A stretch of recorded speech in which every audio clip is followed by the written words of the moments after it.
Lorraine, France, September 19, 1944. A pale dawn mist rolls over the fields thick as milk and silent as death. The smell of damp soil and burned metal lingers in the air, the scent of yesterday's battle. Along a hedgerow, a line of exhausted American infantrymen crouch low. Their uniforms are caked in mud. Their faces, lined with exhaustion, fear, and something else, resolve. Most of them had never seen Europe before. Many had never fired a weapon in anger. A few months earlier, they were farmers from Kansas, truck drivers from Iowa, and mechanics from Ohio. They had plowed land and raised cattle. Now they waited for the sound of tanks. Then it came. A distant rumble, deep and rhythmic. German Panther tanks, dozens of them, advancing through the fog. Their engines growled like predators. The earth shook beneath every tread. Private James Wilkins tightened his grip on a bazooka, the same way he once gripped a hayfork. Around him, men whispered prayers. In the next 6 hours, these untrained farmers would do what no one believed possible. They would face Germany's most elite armored force, and a race over 250 tanks with nothing but grit, courage, and steel nerves. By late summer 1944, the tide of the Second World War had turned, but only barely. The Allies had broken through the beaches of Normandy, pushing inland after the bloody landings of June. Paris had been liberated, and optimism filled every radio broadcast. But the war was far from over. The German army, though reeling, had not collapsed. It had simply fallen back to reorganize, fighting a series of brutal delaying actions across northern France. Behind the facade of retreat, Hitler's generals were preparing counterattacks that would remind the world how dangerous a cornered enemy could be. The U.S. Third Army, led by General George S. Patton, spearheaded the Allied advance eastward. Its armored divisions rolled fast, too fast. Fuel supplies struggled to keep up, and the farther they went, the thinner their logistical lifeline stretched. Behind them followed thousands of support troops, not trained infantry or tankers, but engineers, supply clerks, and even farmers turned soldiers after the massive draft of 1942. Among them were men from America's heartland, Midwestern farm boys who'd never seen a tank before they joined the army. Their hands were more accustomed to tractor levers than rifles, but war had little patience for specialization. When the German army counterattacked near the Lorraine region, those same farmers suddenly found themselves standing between the enemy's panzers and Patton's supply lines. The Lorraine campaign, often overshadowed by Normandy and the Battle of the Bulge, was a vicious chess match fought across rivers, forests, and muddy fields. It began in early September 1944, when the German 5th Panzer Army, commanded by General Hasso von Manteuffel, launched a counteroffensive to halt the American drive toward the German border. The terrain favored the Germans, rolling hills, hedgerows, and soft earth perfect for tank cover and ambush. American forces were exhausted, short on fuel, and thinly spread. The front lines blurred. Small groups of American soldiers, many without tank or air support, had to hold villages, bridges, and farm roads against entire armored columns. One such group was the 559th Field Battalion, made up largely of National Guard units from the Midwest. Many of them had been farmers before the war. They were armed with little more than bazookas, anti-tank rifles, mines, and their own ingenuity. When reconnaissance reports warned that a column of German Panthers and Stuggy 3 assault guns was rolling toward their sector, the order was simple but chilling. Hold the line. There would be no reinforcements, no tanks, no retreat. These were men who knew the land. They understood mud, slope, and visibility. They dug in deep, camouflaged their positions with hay, and used their farming tools to lay mines and obstacles. Old habits of working the earth became survival instincts in war. At dawn, when the first German tanks appeared on the horizon, their turrets gleaming through the mist, the Americans waited, silent, calm. They didn't waste ammunition. They waited until the tanks were close enough that even the primitive M1 bazooka could punch through armor. Each man carried only a handful of rockets. Each shot had to count. What followed would become one of the most astonishing examples of improvisation and courage in the European campaign. A moment when untrained men, armed with determination and farming grit, would outthink the best mechanized army in the world. The battle for Lorraine was no longer about tactics. It was survival, and survival would demand everything they had. The thunder of German armor rolled through the misty fields of Lorraine like an approaching storm. To the American soldiers entrenched in mud and broken farmland, it sounded like the end of the world. Steel tracks crushed the earth and the rhythmic growl of engines echoed through the valley. This was September 8, 1944, the opening phase of a German counterstrike that aimed to cut through Patton's overstretched Third Army. The 5th Panzer Army had deployed nearly 250 tanks and assault guns, reinforced by elite infantry and supported by mobile artillery. Their orders were to push westward, disrupt supply lines, and reclaim ground lost during the Allied breakout from Normandy. The Germans believed the Americans were soft in the center, a force of mechanics, cooks and truck drivers pretending to be soldiers. They were right in part. Many of the units holding Lorraine were not frontline divisions, but support regiments ordered to hold defensive positions until armored reinforcements arrived. What the Germans didn't understand was who these men really were. At the American lines around Arracourt, Dompierre, and Luneville were filled with men who'd grown up turning the soil of Kansas, Iowa, Nebraska, and Ohio, the quiet backbone of the U.S. Midwest. They were used to early mornings, hard labor, and problem-solving under pressure. When something broke, they fixed it. When a storm hit, they endured it. Now that same mentality was being tested on the muddy plains of France. The 559th Field Battalion, a mix of farm boys, truck mechanics, and artillerymen, held a thin line of foxholes outside a small hamlet east of Nancy. Their commanding officer, Captain Harold Whitaker, a former crop inspector from Illinois, quickly realized conventional tactics wouldn't save them. His men were outnumbered, outgunned, and had no tanks, so they used what they knew best, the land itself. They studied the rolling fields, the natural dips, the waterlogged ditches, and the hedgerows. They identified the low-lying areas where the heavy German panzers might bog down in mud. They used farm wagons, barrels, and broken plows to create choke points that forced the enemy to funnel through narrow approaches. When fuel was scarce, they improvised fire traps using diesel and hay. When they ran short on mines, they buried unexploded shells from previous bombardments, wired together with scraps of field telephone cable. Every hour bought them time. Every delay forced the German armored columns to slow down and rethink. By the morning of September 10th, the German 11th Panzer Division had advanced just a few miles. They were expecting to overrun frightened clerks and engineers. Instead, they found stubborn resistance. Machine gun fire erupted from haylofts. Bazooka teams struck from irrigation ditches. American gunners timed their shots with precision, waiting until tanks crested a ridge before firing point blank. The first Panther tank burst into flames before its crew even spotted where the shot came from. Within 2 days, the terrain had become a graveyard of steel. What unfolded over the next week was not a grand battle commanded from maps. It was a desperate fight waged by men who refused to give up ground. The Americans' lack of formal training became their unexpected strength. They didn't follow doctrine. They adapted on instinct. If a tank rolled too close, they didn't retreat. They crawled underneath it, placing satchel charges in the vulnerable belly armor. If communication lines were cut, they used hand signals or farm whistles to coordinate ambushes. By September 14th, German reconnaissance aircraft reported a shocking figure: more than 250 armored vehicles destroyed or abandoned, many due to terrain traps, mines, and close-quarter ambushes. To the German command, it seemed impossible. How could poorly armed support troops without tanks or air cover stop an entire armored spearhead? To the men who fought there, the answer was simple. They'd been fighting the land their whole lives. That unshakable endurance, the same spirit that survived dust storms and droughts, was now standing against the armored might of the Third Reich. When the German tanks came rolling over the French horizon, the men waiting for them were not polished soldiers trained for armored warfare. They were mechanics, farmhands, truck drivers, men who'd traded plows for rifles and tractors for jeeps. Yet what they lacked in battlefield experience, they replaced with a lifetime of resourcefulness. These were men who'd spent years fixing broken engines in the middle of nowhere, mending fences in dust storms, and surviving on determination alone. They understood machines.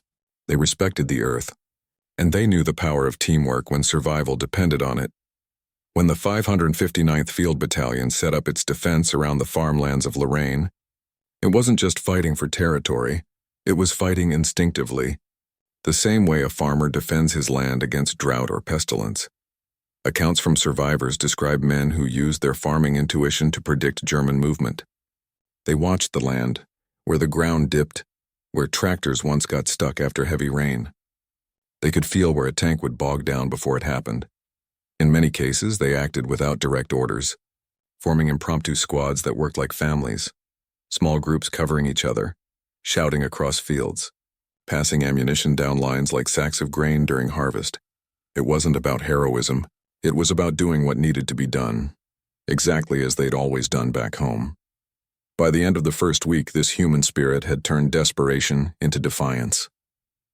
German commanders couldn't comprehend how men without formal armored support were stopping them cold. But to these Americans, nothing about it felt extraordinary. They'd faced worse odds before, just under different skies. Lorraine's open countryside seemed like perfect terrain for armored warfare, wide plains ideal for panzers to maneuver. But what looked open from the air was deceptive on the ground. It was wet, uneven, and scattered with irrigation ditches and farm embankments. The Americans turned this landscape into a fortress. They used haystacks to conceal anti-tank guns, barns to mask troop movements, and stone farm walls as firing positions. When German tanks entered narrow lanes between villages, hidden bazooka teams struck from upper windows and culverts.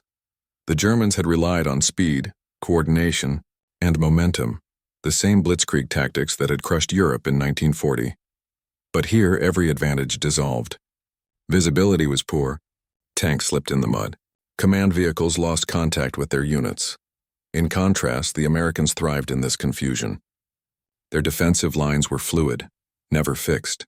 If one position was overrun, they'd fall back just a few hundred yards, regroup, and strike again from a new direction. By the third day, the terrain itself was doing much of the fighting. German tanks were getting trapped in marshy ground or jammed between hedgerows.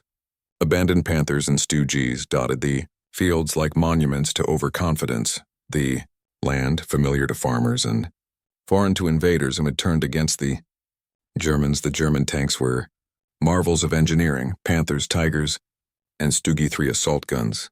They carried thick armor, powerful cannons, and the prestige of years of battlefield dominance.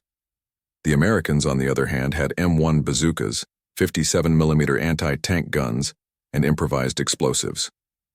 On paper, it was a mismatch, but the difference lay in maintenance and adaptability. German machines, though deadly, were complex and prone to breakdowns, especially in muddy, unpredictable terrain. Every thrown track or flooded engine meant a stationary target, and once a tank stopped, the Americans struck fast. By contrast, the Americans' weapons were rugged, simple, and easy to repair. When parts failed, they cannibalized damaged equipment. Some reports describe artillerymen using truck engines to power improvised winches or stripping damaged jeeps to reinforce gun emplacements. Their ingenuity, unborn from years of making do with little, became a tactical weapon. German technology could not compensate for mechanical overreach and environmental chaos. In Lorraine, precision gave way to practicality. The result was a strange inversion of expectations. The technologically superior force crippled by the same sophistication that once made it powerful, and the simpler, humbler force thriving in the mud and confusion. Every burned-out tank that littered the countryside told the same story. Brilliance on paper, failure in the field. And beneath that story, one truth was emerging. The human spirit, when combined with adaptability, was deadlier than any machine. At the heart of the Lorraine resistance stood commanders who didn't lead from maps. They led from the mud. Men like Major General Manton Eddy of the 12th Corps and the officers under him weren't directing war from distant headquarters. They were walking among exhausted infantrymen, their boots sinking in the same soaked soil. Eddy's approach was clear. Trust your men. He allowed junior officers and NCOs to make tactical calls in the field, knowing that those on the ground had the best sense of the fight. This flexibility was vital, because in Lorraine everything changed by the hour. German officers, in contrast, often waited for direct orders from above. The Wehrmacht's chain of command was precise but rigid. effective in fast assaults, disastrous in chaotic defense. When American units shifted positions unpredictably, German coordination faltered. The Americans' leadership reflected something deeply cultural: decentralized initiative. It was a philosophy born from the American frontier, the belief that a man could think for himself when cut off from orders. In war, this meant platoon leaders could reposition, regroup, or counterattack without radio confirmation. It gave the U.S. Army elasticity. It made chaos survivable. Even when communication lines broke, morale stayed strong because leadership was shared, not hoarded. Every squad had its own problem solvers, leaders by necessity, not by rank. That difference, flexible leadership versus rigid hierarchy, quietly tilted the odds. The Germans were fighting a machine. The Americans were fighting like a living organism, adapting, adjusting, surviving. Captured German reports from Lorraine describe something remarkable: genuine disbelief. At first, Wehrmacht intelligence dismissed the resistance around Arracourt and the Moselle as delaying actions. They believed the Americans were simply buying time for reinforcements. But after several days, the pattern didn't fit. Entire panzer formations were being ambushed by what they described as disorganized local units. Tanks disappeared into fog-shrouded fields and never came out. Convoys vanished. Supply routes went dark. When interrogated, German prisoners revealed their commanders were stunned by the Americans' use of terrain and mobility. They had expected fear. Instead, they found audacity. A German colonel later wrote, "They fought like partisans, but with the precision of professionals. There was no clear front, only resistance that appeared everywhere and nowhere." For men raised on the myth of German mechanized superiority, this was deeply unsettling. Their armor, the pride of the Reich, was being outwitted by farmers who knew when to let mud, weather, and timing do their killing for them. By late September, morale in several German units was collapsing. Crews abandoned vehicles not because of lack of ammunition, but because they couldn't find fuel or clear orders. The Americans had created not just a battlefield, but a psychological trap. War, at its core, strips away everything unnecessary. What remains reveals the character of those who fight. In Lorraine, the Americans' humanity never vanished, even in the face of horror. They shared rations with French civilians trapped between lines. Field medics treated wounded Germans when they could. Chaplains walked under fire to deliver last rites, not just to their own, but to the enemy. This quiet decency contrasted sharply with German expectations. The Wehrmacht had been taught that Allied soldiers were industrial war machines, cold, mechanical, detached. Yet what they faced were ordinary men, compassionate, stubborn, and deeply human. That moral strength mattered. It wasn't just about kindness.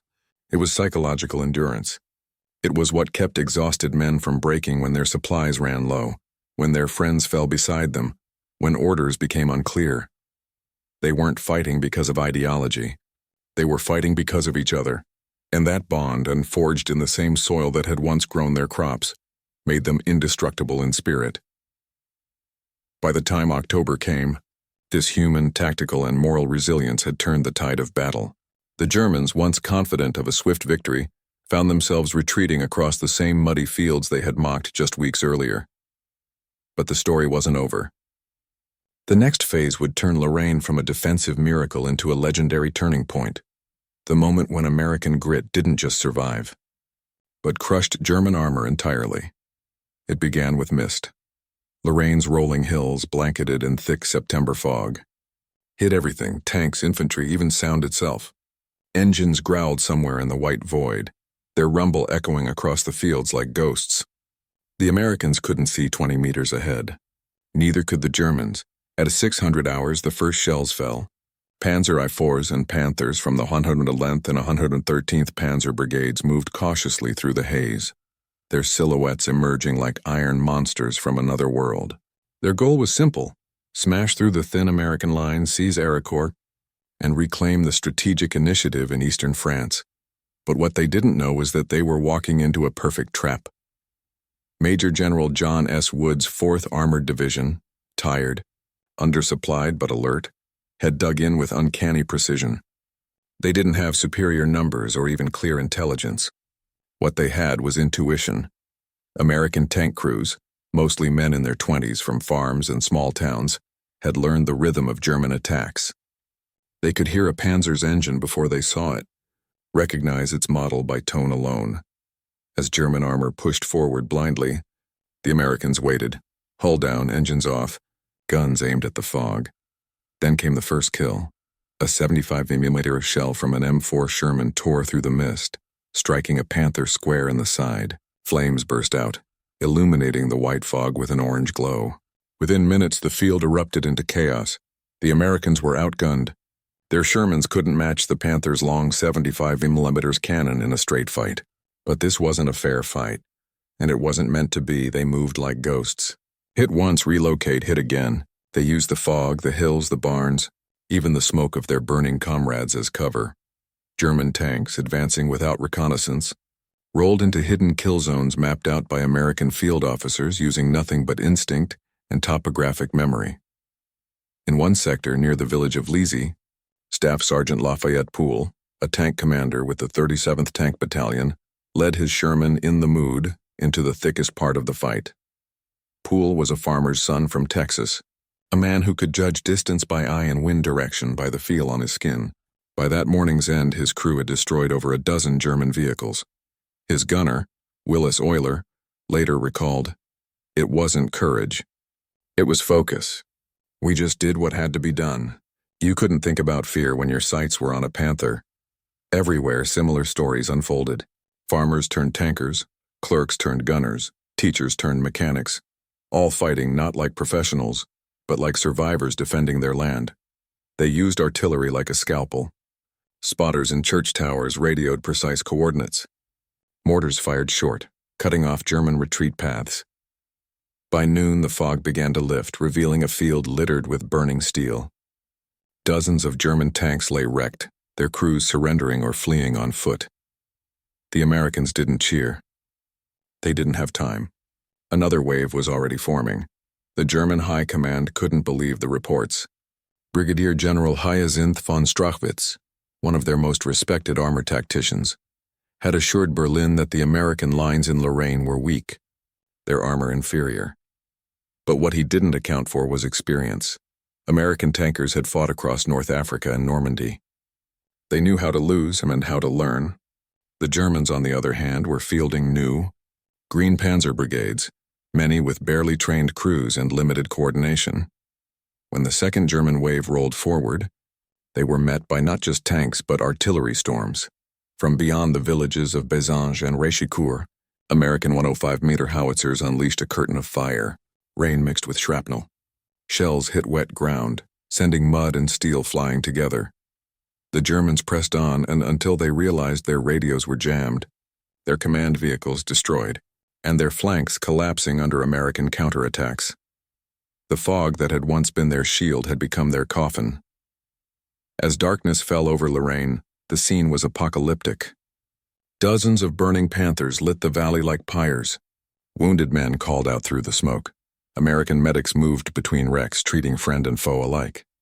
Tank crews, their faces blackened with soot, reloaded shells and waited for the next dawn. The first day had been a massacre. Over 80 German tanks destroyed, many without a single American loss.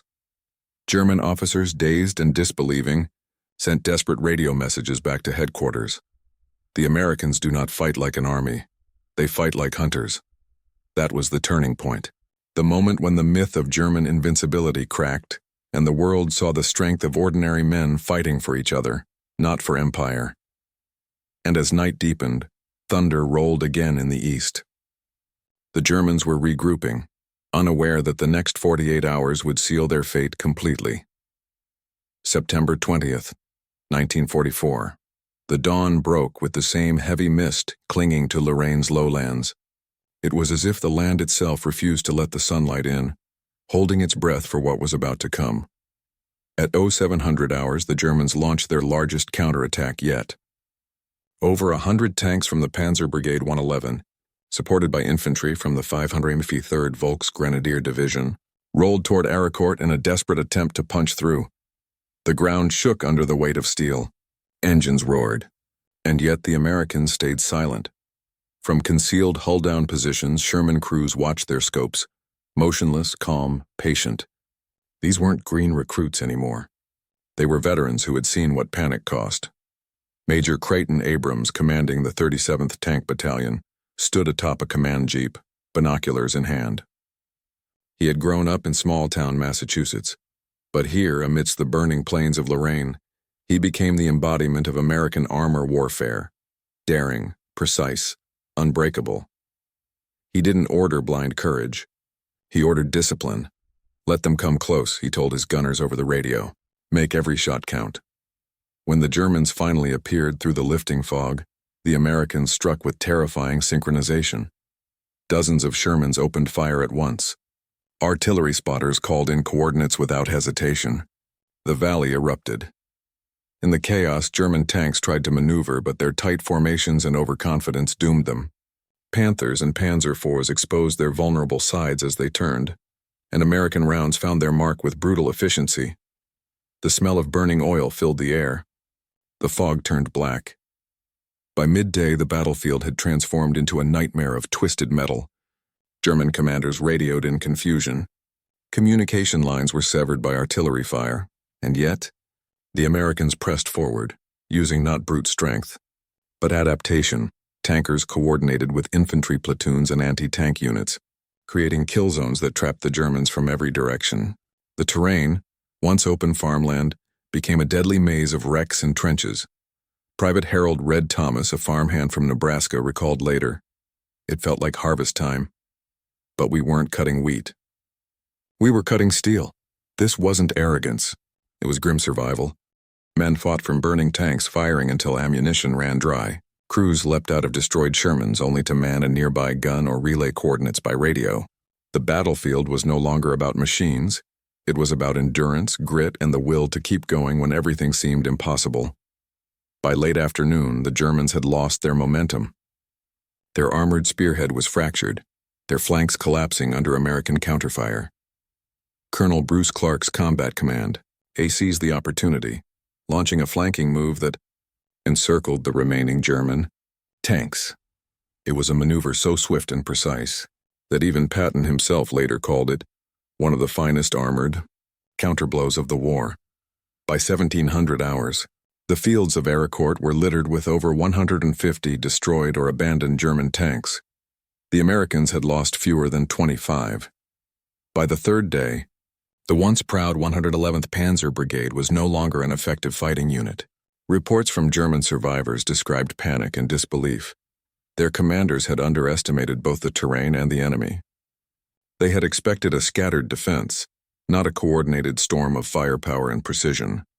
The Americans, though outnumbered and outgunned, had used terrain, weather, and intelligence with masterful efficiency. Captured German officers later admitted, "We thought we faced Patton himself, but it was just farmers and mechanics with nerves of iron." The truth was harsher. Many of those farmers were indeed ordinary men who had never dreamed of war. They didn't wear medals, and most didn't have advanced training. But they had something the Germans had lost: flexibility. When orders broke down, they improvised. When tanks burned, they repaired. When lines fell, they rebuilt them with their bare hands. It wasn't textbook warfare. It was raw American instinct. On September 22nd, the fog cleared entirely. For the first time in days, sunlight revealed the true horror of the battlefield. Hundreds of blackened tank hulls stretched across the horizon. Dead cattle lay beside ruined machines. Smoke still rose from barns and orchards caught in the crossfire.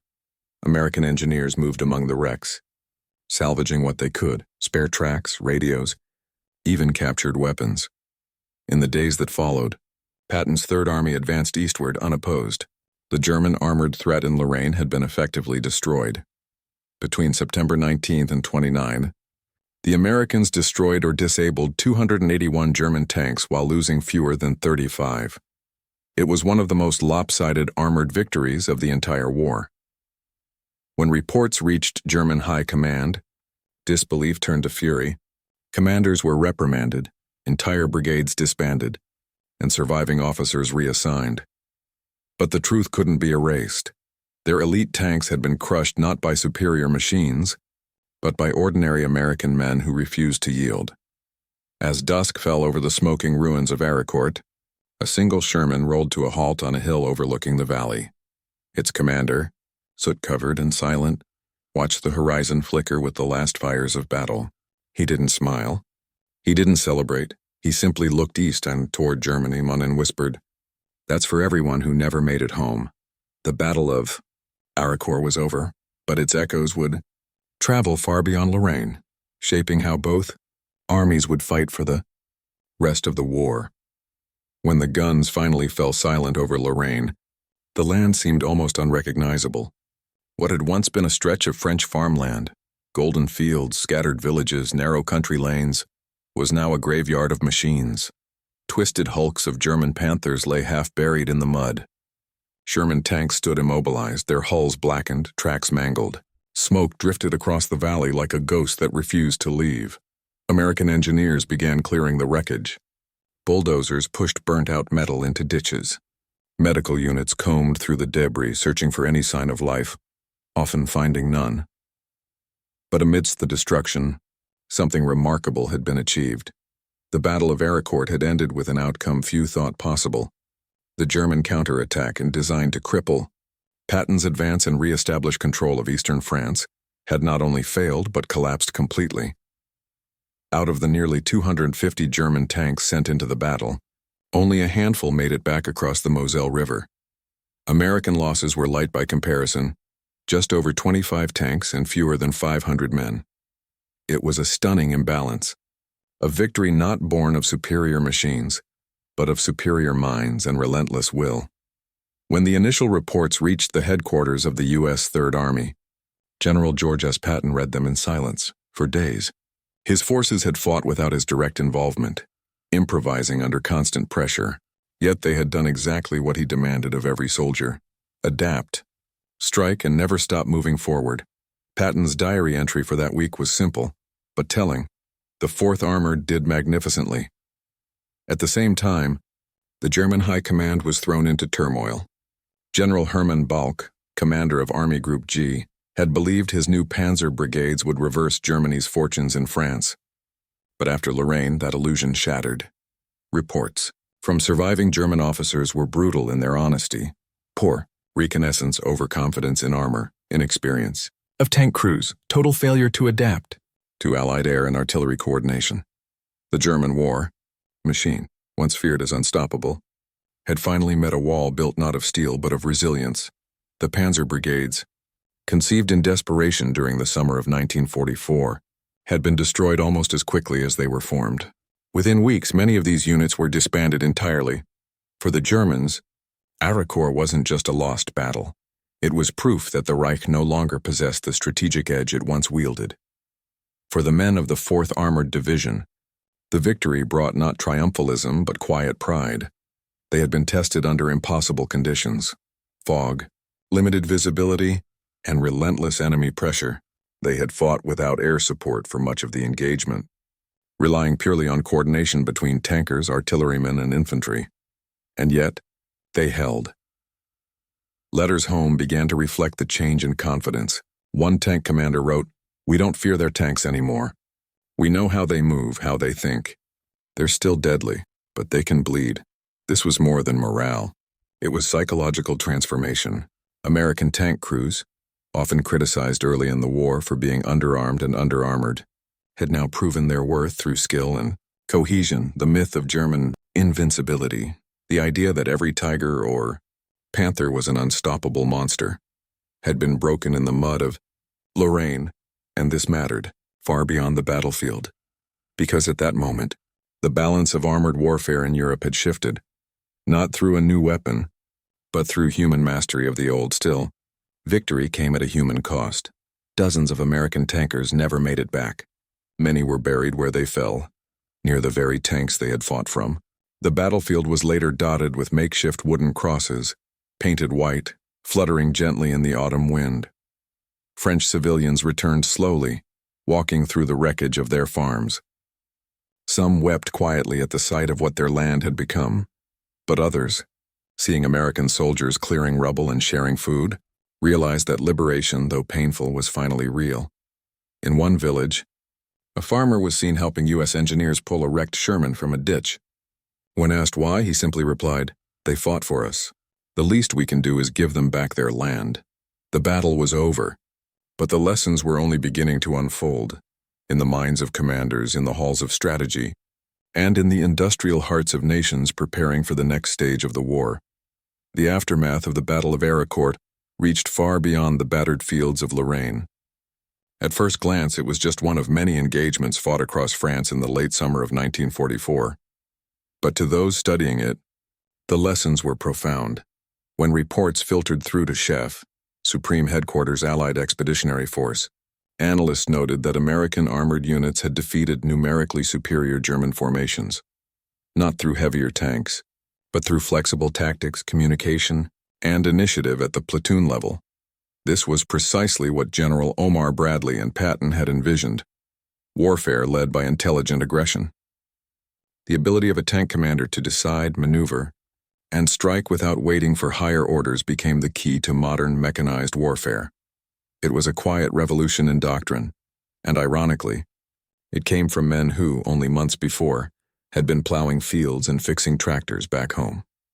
The farm boys, as they were often called, had turned battlefield improvisation into strategic art.